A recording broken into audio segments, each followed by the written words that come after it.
Salut à toutes et à tous, c'est Wake et aujourd'hui on se retrouve pour une nouvelle vidéo de Terraria. Et aujourd'hui c'est une vidéo un peu spéciale puisque nous allons apprendre comment battre le boss le plus mauvais du jeu certainement, qui est donc le Eater of World. Alors non, je n'ai pas dit l'œil de Cthulhu. Pourquoi? Eh bien parce que, en tout cas, à mon avis, l'œil de Cthulhu est sûrement plus dur à battre que l'Eater of World. Donc, ah oui, vous aurez aussi remarqué que je me suis créé un nouveau personnage, car j'ai eu le Père Noël chez moi, et puis vu que j'avais pas trop envie de stuffer mon perso en Père Noël, eh bien j'ai stuffé un nouveau perso en Père Noël, et en dessous c'est du cuivre pour vous montrer à quel point ce boss est légèrement ridicule. Donc je n'utiliserai pas aussi mes armes en adamantine, enfin mon épée en adamantine, j'utiliserai seulement cette petite épée en or, enfin c'est une épée longue en or, mais quand même. Et donc nous aurons besoin d'une nourriture pour ver, dont la recette s'affiche en bas de votre écran. Donc pour le faire, il faut 30 ville powder,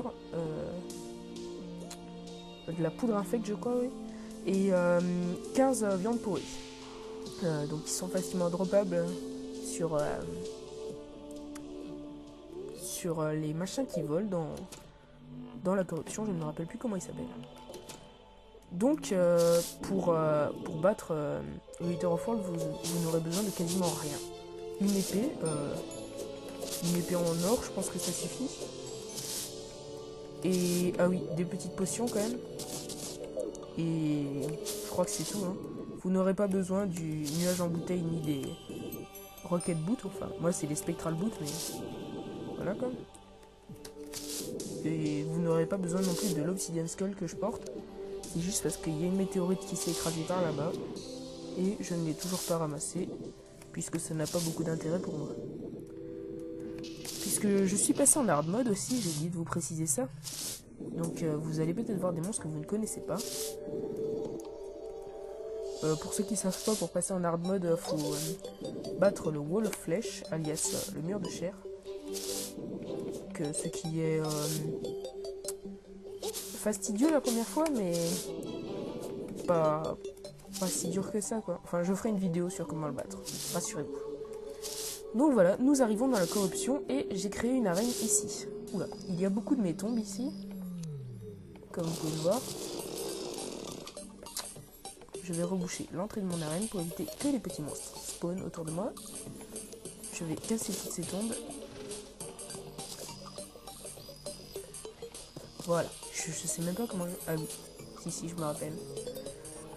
C'est quand j'ai essayé de battre le destroyer. Enfin bon, nous allons maintenant invoquer la nourriture, le Eater of World avec la nourriture pour ver. Attention, 3, 2, 1, go. On reprend l'épée, on se déplace, on reste toujours en mouvement. Donc le voilà.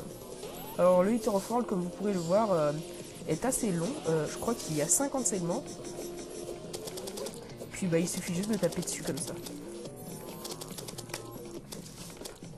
Puis après il vous suffit juste de vous déplacer dans l'arène pour éviter de prendre des dégâts.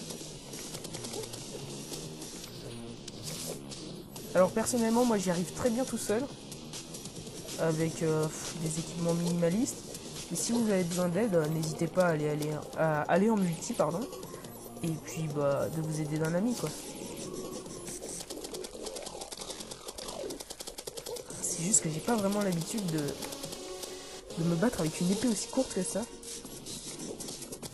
Parce que ça a vraiment une portée, pour dire, mais un peu minable. Et donc, à la suite de ce combat contre le dévoreur de monde, vous pourrez obtenir beaucoup de démonites et des écailles sombres qui vous permettront de créer l'armure Shadow. Et franchement, ça je vous dis, ça a le style. Je les ai donnés à quelqu'un, moi, mes trucs Shadow. Et puis, je vous dis aussi, faites l'épée d'abord, et puis après, à la limite, revenez vous battre contre le Eater of World pour regagner justement la démonite et tout. Je sais que c'est pas très professionnel comme technique, mais bon. Voilà, ça permet de gagner pas mal. Alors voilà, il a perdu une partie de son corps, et maintenant il va falloir s'attaquer à cette partie-là, justement. À la tête, plus précisément.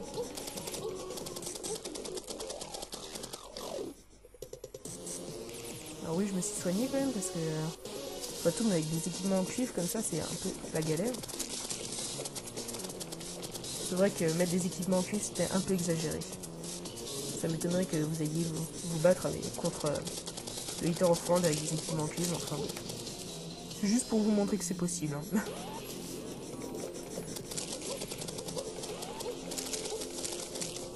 Hop là. À la limite, le combat deviendra presque ennuyeux. Tellement c'est légèrement facile. Alors faut savoir aussi que sa tête est beaucoup plus fragile que le reste de son corps. Et surtout que la queue. Puisque la queue est la partie la plus résistante et celle qui a le plus de PV. Donc c'est vraiment la partie le moins attaquée. Comme vous pouvez le voir, on peut récupérer beaucoup de démonites et des écaillissons qui doivent être dans mon inventaire. Alors du coup là on a un peu plus de mal, avec une épée comme ça c'est difficile de l'avoir. Fonce sur moi.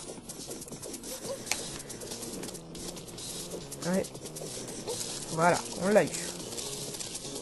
Donc voilà, ce petit boss est assez simple. Et voilà, il est mort, bientôt. Ah, il s'est rebarré, mais c'est pas bien grave. Allez, reviens.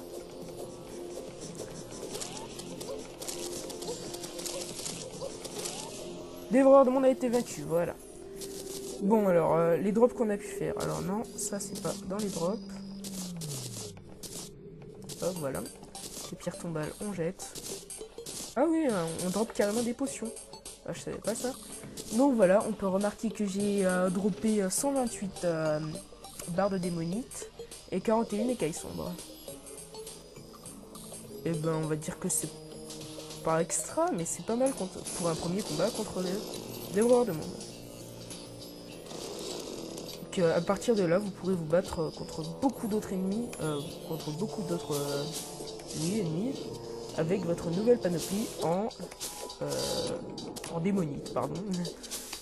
Je ne sais plus mon texte. Donc voilà. Et bien, je crois que c'est tout. On peut se quitter là-dessus. Et puis la prochaine fois, on se retrouve pour Cthulhu. Allez, à la prochaine.